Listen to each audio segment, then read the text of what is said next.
agradecer na presença do Wilter aqui o convite. Primeira vez que eu estou aqui no Centro Espírita Jesus de Allan Kardec. E é com muita satisfação que nós chegamos a essa casinha muito gostosa, com uma acolhida muito boa, um clima muito agradável, e para falar a respeito um pouquinho sobre as parábolas. Evidentemente, nós não vamos e nem temos a pretensão de trazer todas essas parábolas e explicar de uma forma muito profunda todas elas.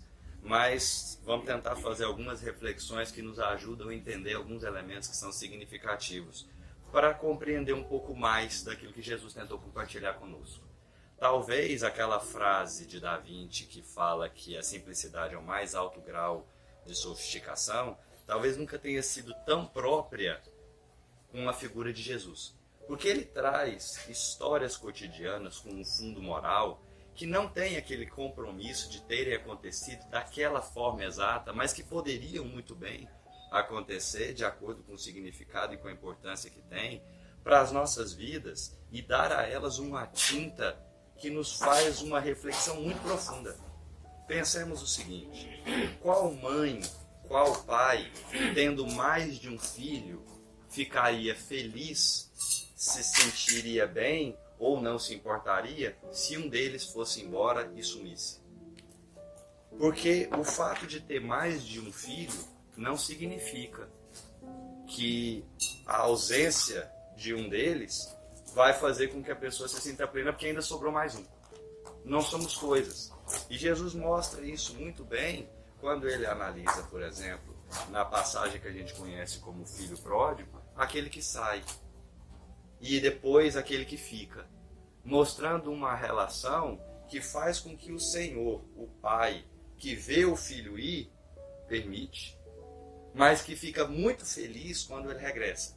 Enquanto o outro, que parece não ter recebido nenhuma importância a mais por ter ficado ao lado do pai, acaba nos dando uma lição muito grande de por que às vezes a gente fica.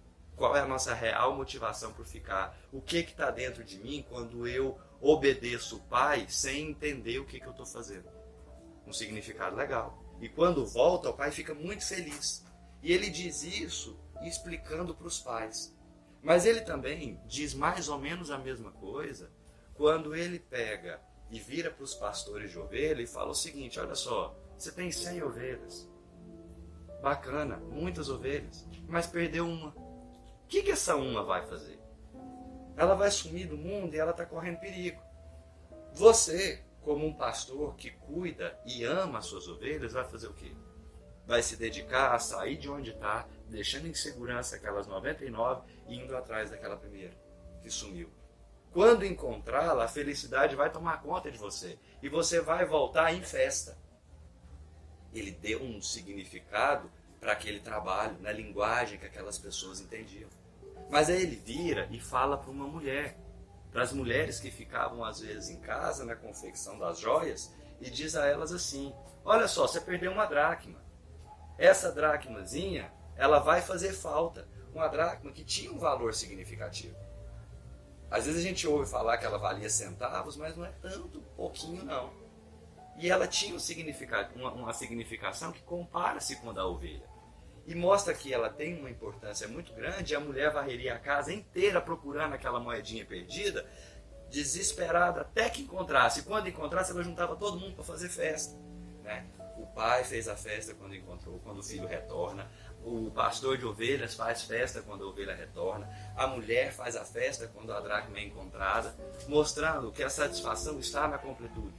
E ele usa isso de forma muito simbólica e muito simples, de forma que todo mundo consegue compreender. Se o pastor de ovelhas não compreende a dracma, ele compreende a parábola das ovelhas. Ele consegue apreender as histórias de Jesus a partir dos símbolos que ele se utiliza para falar para o povo.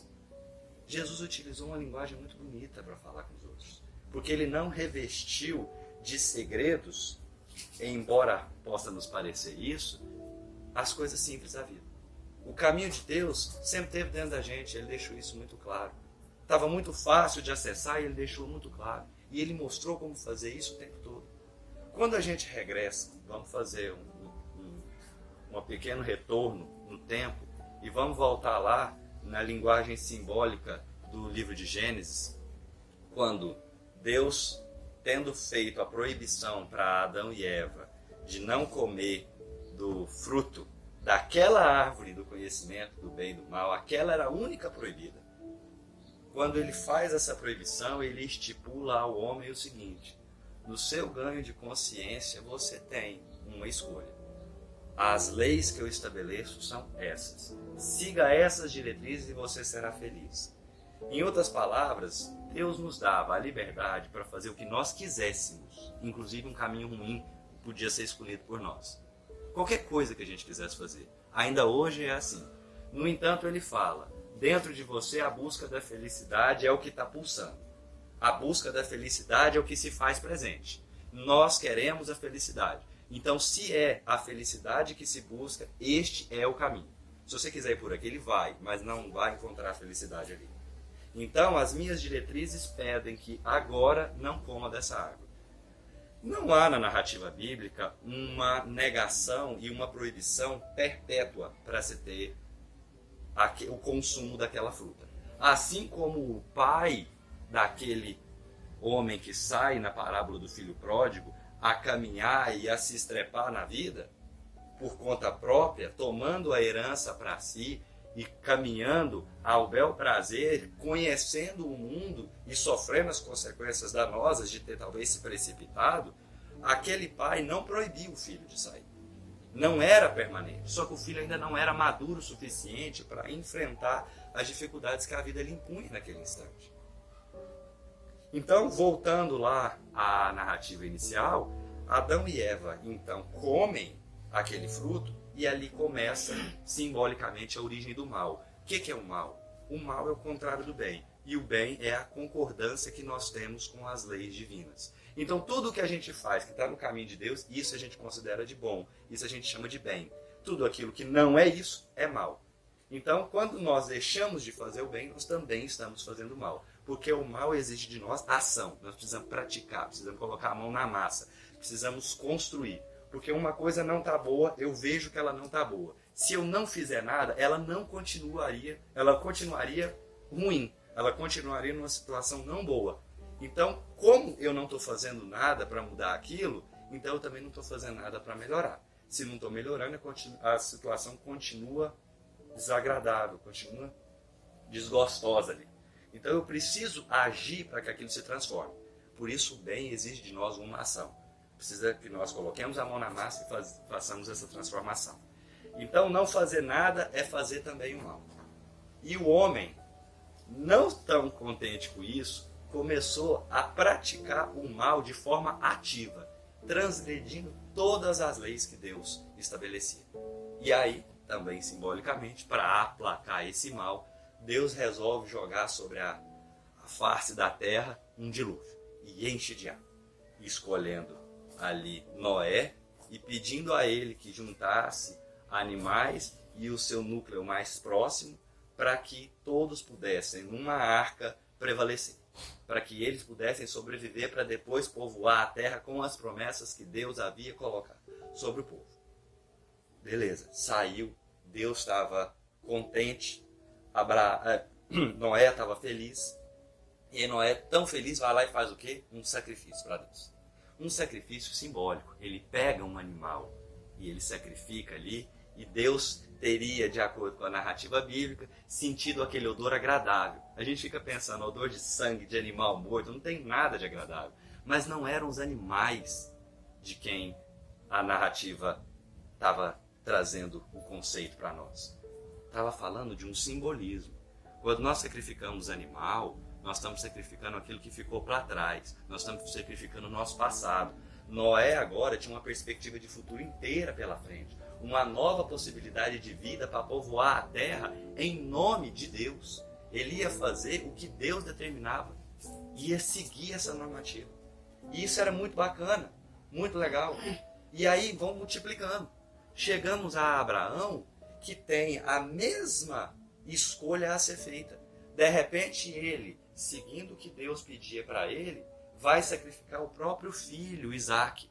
E aí Deus vira para ele e fala, através de um anjo, não faz isso não. Sacrifica aquele animal. Em outras palavras, não sacrifica o seu futuro, sacrifica o seu passado. Olha para trás e deixa o que ficou para trás. E vamos tentar fazer um futuro diferente, porque é nos filhos que o futuro se manifesta. Mais uma vez, de forma simbólica.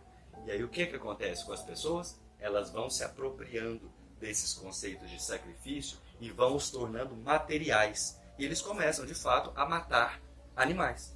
Sacrificar a ovelha, sacrificar aves. Eles criam as formas de rituais específicos para fazer isso. Então tem que quebrar a cabeça do animal dessa forma, sem separar, por exemplo, a cabecinha do tronco, né? Então você só estrala ali, o sangue joga na parede dessa forma. Então tinha que ficar fazendo isso constantemente. O local do templo foi ganhando um espaço muito grande para isso, mas criava distinção. Não era todos que podiam sacrificar. E aos poucos, e com o passar do tempo, o sacrifício foi parecendo uma coisa que substituiria a nossa mudança de comportamento.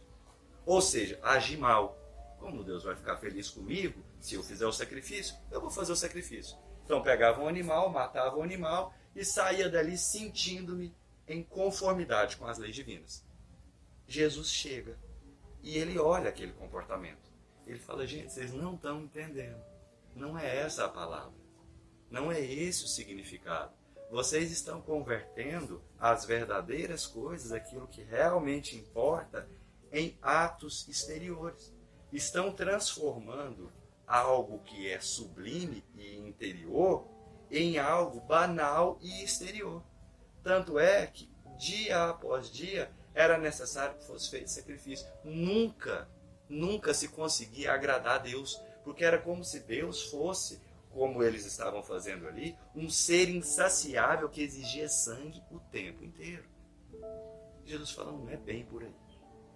Existe uma lei diferenciada que precisa ser colocada no coração do homem, que é a lei de amor. Então ele vem, sobe ou desce de um monte e começa a pregar. E ele vem trazendo a felicidade como um dos objetivos. Bem-aventurados sois vós toda vez que, sofrendo perseguição em meu nome, bem-aventurados sois vós toda vez que a aflição bater e a necessidade de mudança os fizer mudar. Todas as vezes que a misericórdia for o movimento que te faz agir. Todas as vezes que a vontade de trazer paz te for o movimento que te faz agir. Todas as vezes que isso acontecer, bem-aventurado será. Feliz será. Mas eu vou te dizer algumas coisas, e ele traz alguns ensinamentos que parecem trazer apontamentos às tradições anteriores, contradizendo o que diziam. Por exemplo, ouviste o que foi dito, amarás o seu próximo e odiarás o teu inimigo. Eu, porém, vos digo, ama também o vosso inimigo.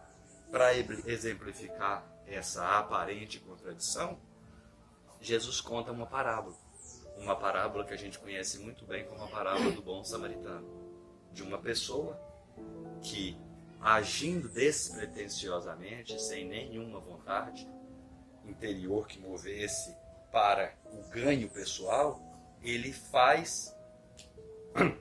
ele age para auxiliar uma pessoa que ele não conhecia.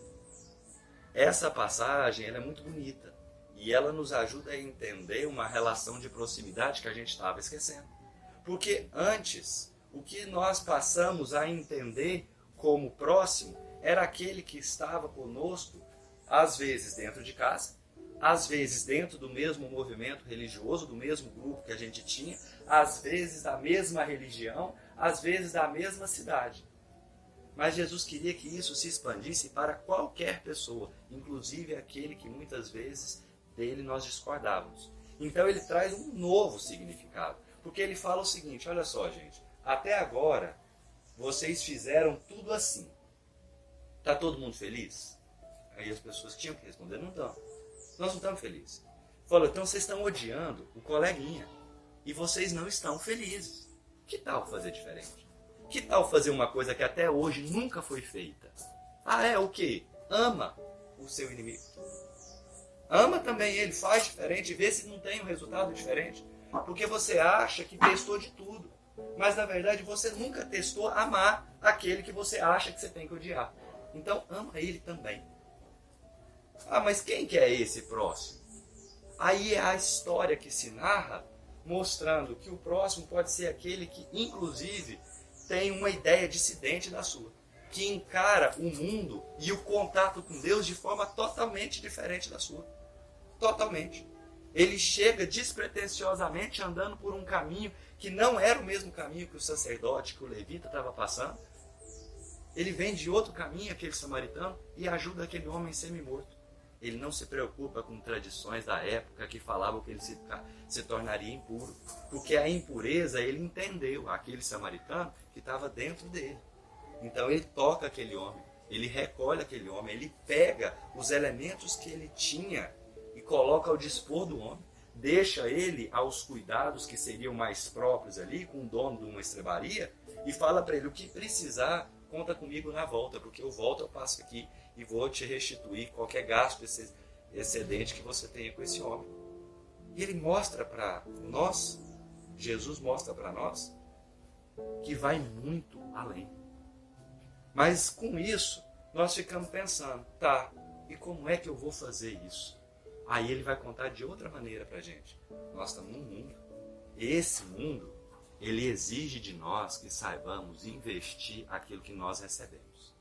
Mas as seduções materiais são tantas que nós entendemos que muitas das vezes o mundo e o que a gente vê, o que a gente toca, o que a gente cheira, o que a gente ouve, é o que define a alegria real para as nossas vidas.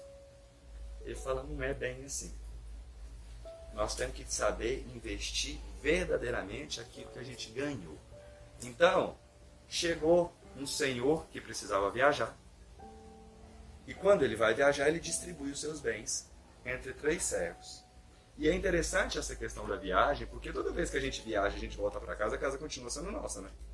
A gente espera que sim, né? A gente espera que a gente vai voltar e as nossas coisas vão estar ali. O Senhor assim fez.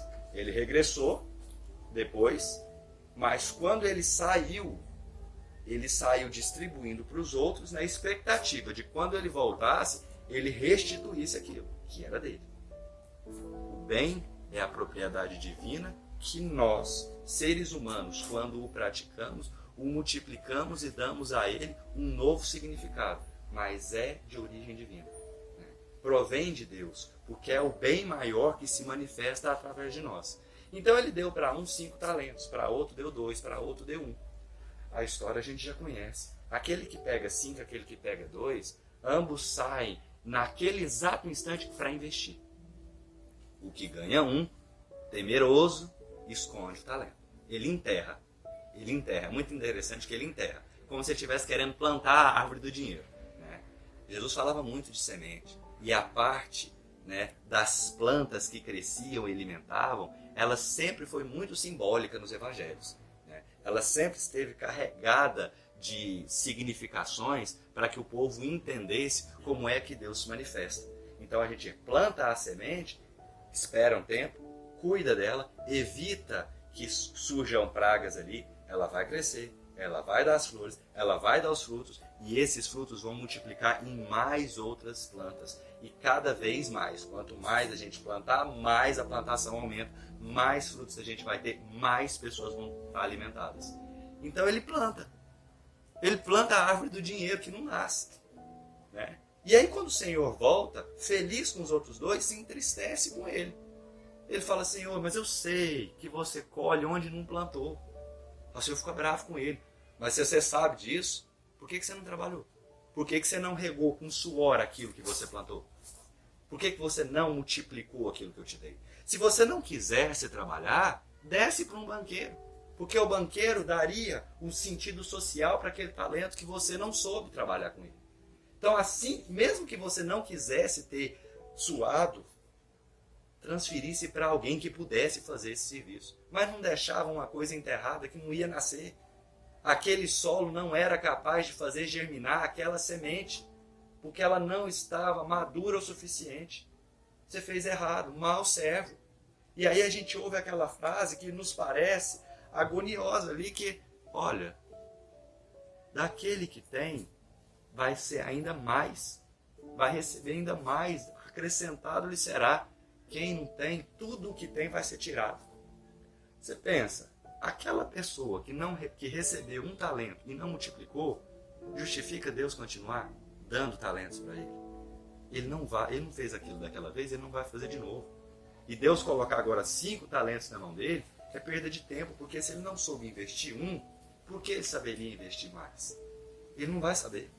Então Deus tira dele. Para quê? Para que ele, na escassez, comece a ver e a sentir a necessidade de fazer. Ele vai querer fazer, mas ele não vai poder. Por quê? Porque ele não tem. A vontade vai ser de movimentar, mas ele não pode, porque não tem nada para movimentar.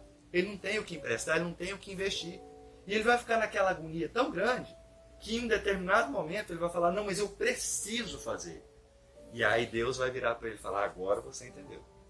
E aí novamente ele vai poder receber, para que ele agora na escassez entenda o que é precisar e não ter.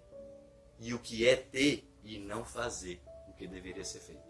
Nós somos muito assim.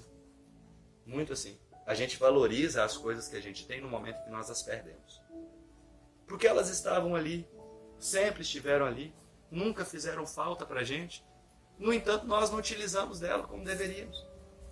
Em efeitos práticos, só um exemplo. Qual a diferença entre uma pessoa que não sabe ler de uma pessoa que sabe ler e não lê? Qual a diferença? Nenhuma. A pessoa que sabe ler, a gente podia argumentar, ela pode ler a hora que ela quiser. Pode, mas ela não lê. Então, no final das contas, ela não tem ganho nenhum cultural em virtude da leitura que ela não fez. Agora, quem não sabe ler, mesmo com aquela vontade, às vezes, de conseguir, ele continua em deficiência. Ele continua na penúria ali, sem o acesso ao conhecimento, que em fins práticos é a mesma coisa. A vida vai ensinando para ele igual vai ensinar para o outro, que tinha um talento a mais e não soube investir. Ele não soube dar para a alma dele um gozo superior, engrandecendo-a com a cultura, com a arte, com a literatura. Ele não soube fazer isso. Então, efeitos práticos não têm diferença. Então, nós temos que entender que nós temos talentos que nós estamos enterrando, esperando que eles nasçam, esperando que Deus venha regá-los com uma água mágica para fazer brotar algo que nós não estamos merecendo por não estarmos trabalhando para isso. Uma das primeiras fábulas que coloca a árvore como um personagem que se tem na Bíblia está no livro de Juízes. Um grupo de árvores faz uma reunião e quer eleger uma para que se manifeste acima de todas no reinado. E eles chamam a Oliveira. Oliveira, vem reinar sobre nós. E Oliveira, eu vou deixar os meus azeites maravilhosos para vir ficar sobre todas as outras? Não quero isso. Aí eles vão chamar a figueira, vem reinar sobre nós. A figueira, mas eu vou deixar os meus frutos preciosos para ficar pairando sobre todas as outras árvores? Para quê? Não quero. Aí eles vão, por último, chamar a videira. Ei, vem reinar sobre nós. Vem fazer o império, né, sobre nós. Ela vira e fala assim, não, os meus vinhos, que são aproveitados ali, que são consumidos e saboreados pelos deuses, eu vou reinar sobre todas as outras? Não vou. Aí eles chamam o espinheiro. Ah, mas esse vem feliz. Ele não, mas se é do consenso, se é da vontade de todo mundo, é claro que eu vou. Abriguem-se sobre a minha sombra. Permaneçam sobre mim. E, se alguns negarem, eu vou lançar fogo nos cedros do Líbano. Então já começa ameaçando. Mais tarde, essas passagens, elas vão sendo utilizadas em várias outras narrativas do Velho Testamento. As árvores, a oliveira, a figueira, a videira, todas elas têm um simbolismo muito próprio, né? E muitas vezes elas estão representando o povo de Israel, o povo, as tradições, os costumes daquela época. Então, todas as vezes que uma árvore é questionada, ela vai ser lançada ao fogo, ela vai ser deixada para ser pisoteada pelos animais. Todas as vezes que é esse o tratamento que se está tendo, quer dizer que nós estamos diante de um fato em que o povo não mais respeita as leis divinas. O povo não está em conformidade com aquilo que Deus determina. Então, o que se deve fazer com isso? Uma retificação. Essa retificação, nós, quando erramos e temos que reparar, nunca ficamos muito satisfeitos. Nossa, tem que fazer de novo, que alegria. Não, a gente não acha isso bom. A gente se angustia, a gente se sente mal, a gente quer que aquilo acabe. Então, quando a gente pega lá, agora chegando no profeta Isaías, ele conta a história de um homem que planta uma vinha e espera uvas maravilhosas. Só nasce porcaria. Aí ele pega, arranca a seca com raiva e deixa os animais pisotear. E aí encerra-se aquela passagem com a explicação de que aquela vinha era o povo de Israel. E aquilo que estava nascendo eram as pessoas de Judá. E aí Deus estava insatisfeito. E Deus foi queimando vinha, figueira, o tempo todo. A oliveira mostra uma época em que o rei Davi prosperou. Né? Foi uma época de muita abundância. A figueira mostra a precipitação dos frutos que vêm antes das flores. E a figueira, né? Que eu falei. E a videira, ela mostra um produto sutil e muito gostoso e saboroso e apreciado que vem a partir da dificuldade, que nasce a partir da aridez de um solo, que nasce a partir da necessidade de um trabalho constante para que possa, né, ter realmente os melhores frutos para se fazer os melhores vinhos.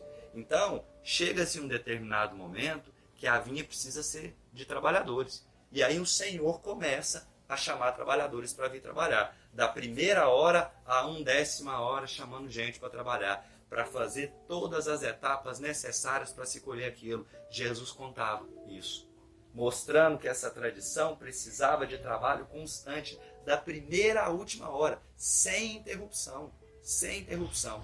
E no final ele pega os últimos trabalhadores e dá a eles o pagamento que deu aos primeiros.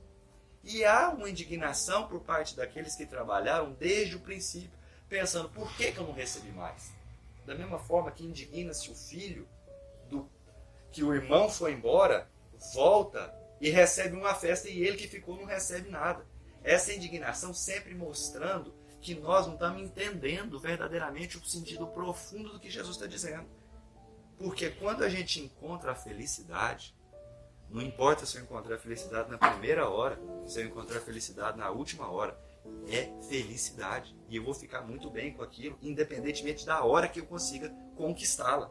Então, quando eu trabalho na senda do Senhor, né, naquela vinha, para transformar a cultura, para melhorar os costumes, para mudar a época, para fazer uma história nova e colocar a civilização na retidão, quando eu faço isso, a felicidade me inunda. Não importa se eu despertei agora, enquanto outros estavam trabalhando. Porque se eles estavam trabalhando esperando a felicidade, e eles não entenderam que eles deveriam conquistá-la, ao invés de recebê-la gratuitamente de fora, então está na hora de trabalhar mais mesmo. Tem que trabalhar mais, porque não está compreendendo a importância de fazer o que precisa ser feito. Não está entendendo. Então vai receber o mesmo salário todo mundo, porque o encontro da felicidade é para todos. O encontro e a comunhão com Deus é para todos, tem que ser para todos. Porque se não for para todos, Deus estaria trazendo uma distinção.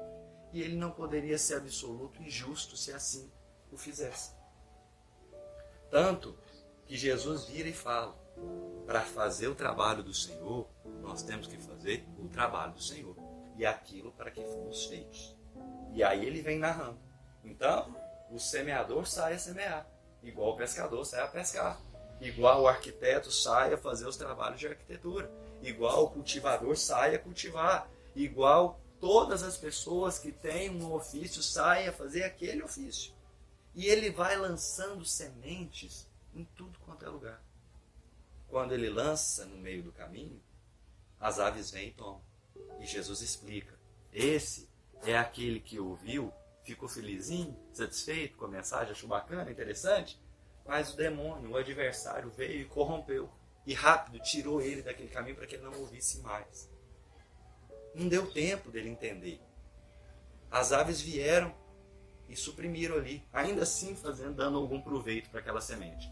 Agora a gente pergunta, se o semeador ficasse apenas na beira do caminho semeando, ele estaria fazendo o papel dele? Não. Porque ele tem que semear em todos os lugares. Porque nós somos viajantes. Os viajantes, eles passam em tudo quanto é lugar. Então ele passou na beira do caminho, semeando. Era o ofício dele. Ele passa numa região pedregosa. E ele joga. E o que acontece? Começa a germinar, mas não tem solo profundo, as raízes não conseguem se estabelecer ali. Então não dá certo. Acaba também. É aquela coisa rápida que vem assim, a gente é tomado de ação, começa a engatar na doutrina, começa a engatar nos bons propósitos, vou melhorar na minha família, vou melhorar no meu trabalho. E aí uma pessoa chega para você, te corta lá na raiz, falando uma coisa que você não gosta. Naquela hora o melindre te bate, você fala, também não vou fazer mais. Se a pessoa não quer, eu não vou fazer.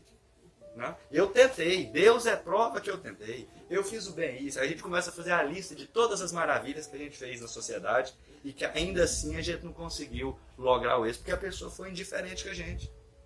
Eu fui lá, peguei uma cesta básica, dei para a pessoa, ela jogou fora. Que absurdo, ela não precisava mesmo. E não sei o quê. Não, gente, ela precisa. Só que o orgulho dela, às vezes, foi muito ferido da forma como nós entregamos, da forma como nós nos pusemos a ajudar. Então vamos com calma. Vamos com calma que não é bem por aí. Se o semeador ficasse só em terreno pedregoso, seria apenas isso. Né? Seria aquela efusão, aquela vontade, né? Aquele fogo de palha que a gente chama. Todo mundo, vou começar o trabalho. Aquela gente, pessoa chega na porta do centro, eu vou trabalhar aqui agora, 5 dias depois já sumiu, você não vê mais, sabe? Não ZQD, sumiu, acabou. Né? É aquela vontade, aquele propósito. Segunda-feira eu começo a fazer a minha dieta, começo a fazer a minha academia, começo a fazer a mudança. Chega segunda-feira, não, é a próxima que eu quis dizer. E aí não é a outra próxima. E aí vai embora. Né? Aquela coisa que a gente sempre vai jogando para frente, mas a vontade parece que está ali. Só que ela não criou raiz. Mas o semeador continua a sua jornada. Ele continua lançando sementes. Ele continua lançando sementes porque esse é o trabalho dele. E algumas caem em uma região de espinheiro. Aquele espinheiro que pediu para abafar todas as outras. E o que ele faz? Abafa aquela semente. Ele não deixa que ela nasça. Ele não deixa. Ele quer prevalecer.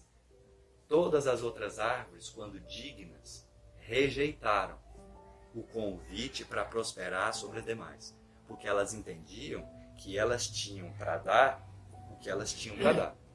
A oliveira dava ali o azeite. A videira ali dava ali o vinho. É isso, a figueira o figo.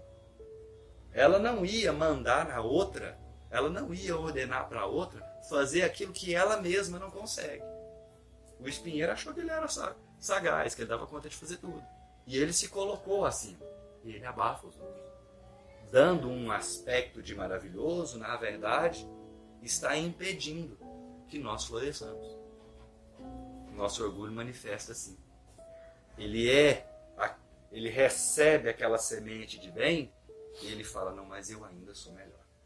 Eu não vou me rebaixar nessa situação. Eu não vou permitir isso.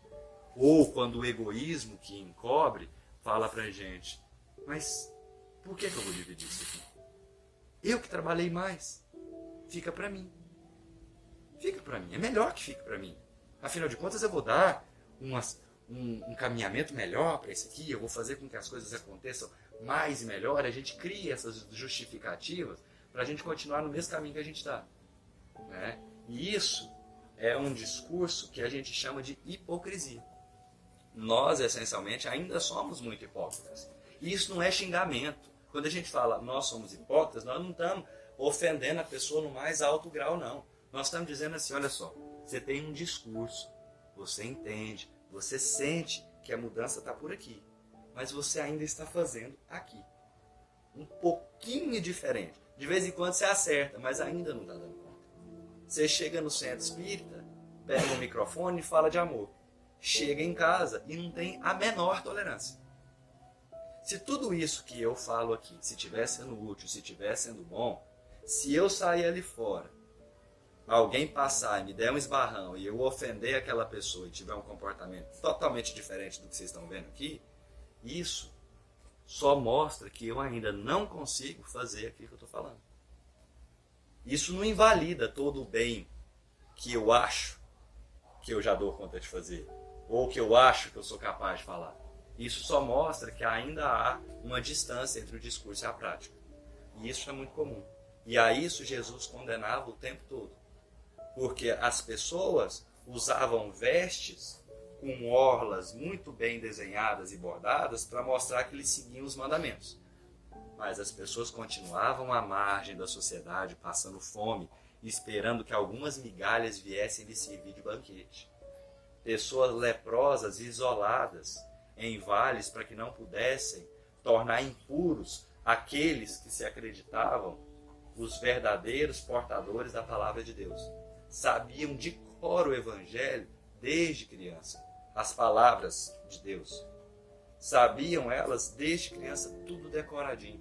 E ainda assim, a diferença social era enorme. Ninguém se mobilizava a fazer verdadeiramente por outro. Quando muitos jogavam uma moeda para que os outros se matassem tentando conquistá-la, para sair cientes, acreditando que fizeram a verdadeira caridade, pois deram daquilo que era do seu supérfluo. Até que em um determinado momento algumas sementes caem em terra boa. Essas nascem. Essas nascem e elas multiplicam. 100, 60, 30. Igual quem tem 5 talentos multiplica para 5, quem tem 2 multiplica para 2. Igual na parábola das minas, que a pessoa que recebe mais minas multiplica essas minas. Uma medida também de valor. Então, a hora que nós temos esse crescimento, nós também temos a possibilidade de que esse crescimento sofra interferências. Porque não é só porque a gente plantou no solo bom que é garantia de que vai dar tudo certo. De vez em quando a gente planta o trigo e nasce o quê? O joio. Nasce o joio. De acordo com Jesus, a hora que a gente dá aquela cochilada, o adversário vem, o maligno, o demônio, a gente chama do que a gente quiser, vem e planta o joio ali. E a hora que ele planta aquele joio, começa a nascer, os servos olham, e agora? O que eu faço? Tem que arrancar. O Senhor fala, não, fica tranquilo. Fica tranquilo. Quem tem segurança no trabalho que está fazendo, consegue esperar o tempo necessário. Deixa o mal aparente crescer para na hora certa arrancá-lo e jogá-lo ao fogo. E jogá-lo para um momento de purificação. O fogo simboliza muito essa purificação. Todas as vezes que a gente for lançado no fogo, não é castigo não, gente. É reparação. É como se o fogo transformasse os elementos ruins e desse a eles a essência da qual eles realmente pertencem. Então tira aquela casca revestida ali que faz a gente parecer o que a gente não é. Queima ela e deixa só a essência. Pronto, está aqui. Ó. Comece novamente. Então o fogo é uma retificação muito grande. Assim como muitas vezes a água também representa isso. Né?